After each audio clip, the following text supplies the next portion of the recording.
है कि प्रत्येक व्यक्ति को कुछ नियम अपनाने चाहिए व्यक्तिगत जीवन के लिए, कुछ नियम समाज के लिए अपनाने चाहिए।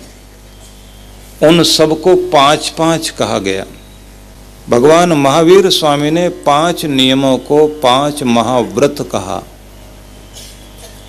व्यास ऋषि ने 10-10 नियम माने हैं आत्मिक विकास के लिए। भागवत महापुराण में 33 गुणों का समन्वय करते हुए कहा गया कि प्रत्येक व्यक्ति का आध्यात्मिक विकास, जिसको सनातन धर्म कहते हैं कि एष धर्मो सनातना। मैं आपको थोड़ा निवेदन करना चाहता हूँ।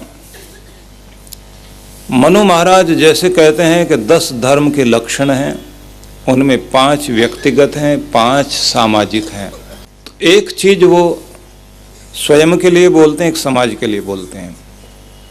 जैसे कहते हैं धृति, धैर्य तुम्हारे लिए जरूरी है, क्षमा समाज के लिए जरूरी है। धृति, क्षमा, दमोस्तेयम, दमन, स्वयं पर नियंत्रण, ये तुम्हारे लिए नियम है। स्तेयम समाज के लिए नियम है। समाज के साथ चोरी का, छल कपट का, धोखा देने का, ठगने का कुछ भी कार्य न करना, ये दया करना समाज के ऊपर है। धृति, क्षमा, दमोस्तेयम, शौचम इंद्रिय निग्रह, इंद्रिय निग्रह करना और पवित्रता अपनाना, एक स्वयं के लिए, एक समाज के लिए।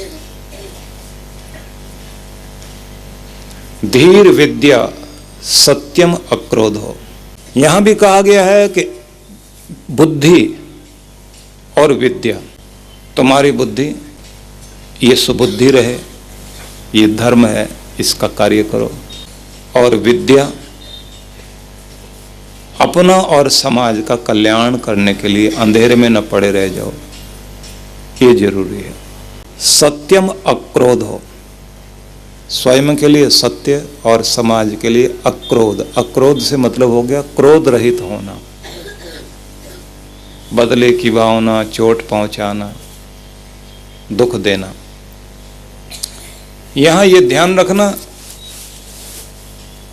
किसी उल्टी बुद्धि वाले व्यक्ति को की बुद्धि को सुधारने के लिए कठोर बनने का मतलब क्रोध करना नहीं है।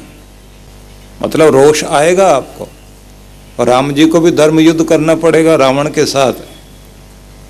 तो ऐसे तो है नहीं हंसते हंसते तीर मार के कहीं चलो लो मार दिया, जा कर जा आपने, ऐसे तो हो नहीं सकता।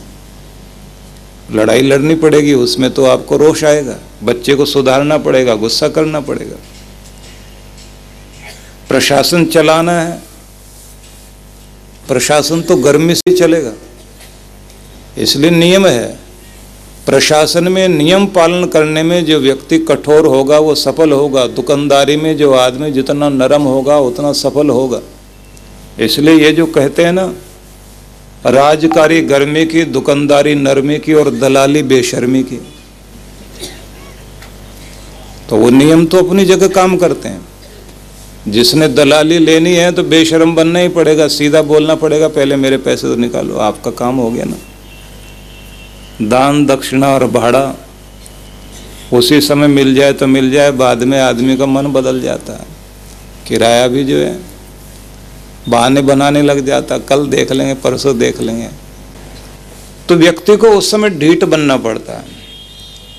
कुल मिलाकर अगर हम कहें तो जहाँ क्रोध वाली बात आती है तो क्रोध में ऐसा मतलब ये नहीं हो जाता। कई लोग कह रहे होते हैं, दूसरों को समझा रहे होते हैं, सत्संग में जाते हो फिर भी गुस्सा करते हो, फिर भी डांटते हो, बच्चों को डांट रहे हो, फलाने को डांट रहे हो। सत्संग जाना भी गुनाह हो गया, क्योंकि सत्संग में चले गए तो सारी चीज माथे पर चिपका दी जाएगी। सत्संग में गए थे, गुरु का मंत्र लिया हुआ, उसके बाद भी देखो गुस्सा कर रहे हैं। वो गुस्सा करना मतलब ये नहीं है। दुष्टता को ललकारना और दुष्टता को दूर करने की हिम्मत रखना, वो गुस्सा करना नहीं है। सत्य के लिए डट जाना वो बुरा नहीं है, लेकिन क्रूर बनकर राक्षस बन जाना वो बहुत गलत है। वो मत होने देना अपनी जिंदगी में। एक ही चीज एक जगह लाभकारी है, दूसरी जगह।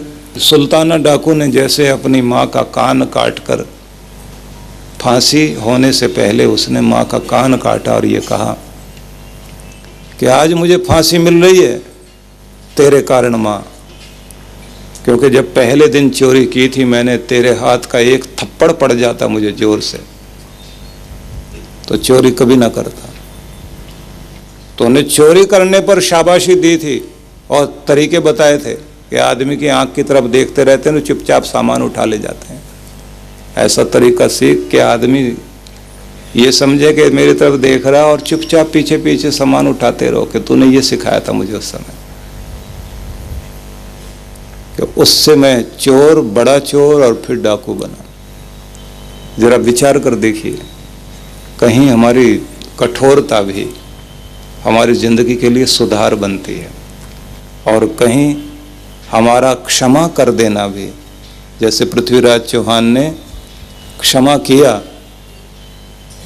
गौरी को और उसने 17 बार क्षमा कर दिया, लेकिन उसने एक बार भी क्षमा नहीं किया। दुष्ट कभी भी क्षमा नहीं करता, सज्जन क्षमा किया करते हैं। क्षमा के लिए इतने इतने गुण लिखे हैं ग्रंथों में, इतना कुछ समझाया गया है। ये कहा गया है कि क्षमा से बढ़कर तीर्थ नहीं, क्षमा से बढ़कर तप नहीं, क्षमा से बढ़कर धर्म नहीं। और जैन धर्म में इतना इतना क्षमा के लिए महत्व दिया गया कि जीवन की ऊंचाई और वीरों का आभूषण यदि कुछ है तो क्षमा है।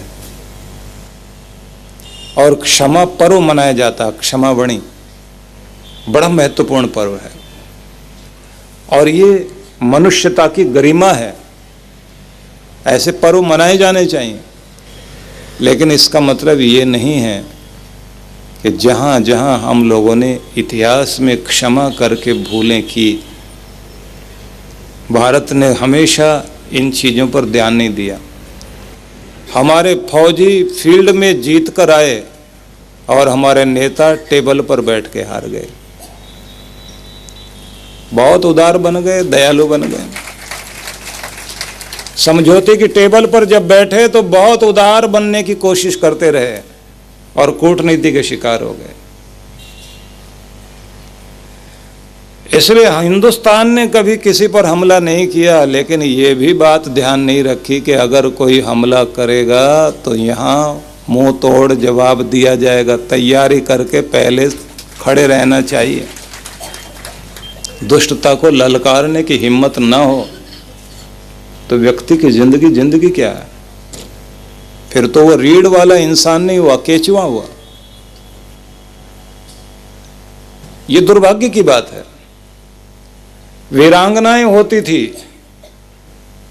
जो पति के माथे पर तिलक लगाकर रणभूमि में भेजती थी और कहती थी विजयमाला पहनकर आना, हार के कभी मत आना, भले ही तुम्हारी याद बाकी रह जाए, मैं उस याद के सहारे जिंदगी गुजार लूंगी। और यहां तक होता था पति के लिए सती हो जाने की स्थितियां भी दिखाई देती थी।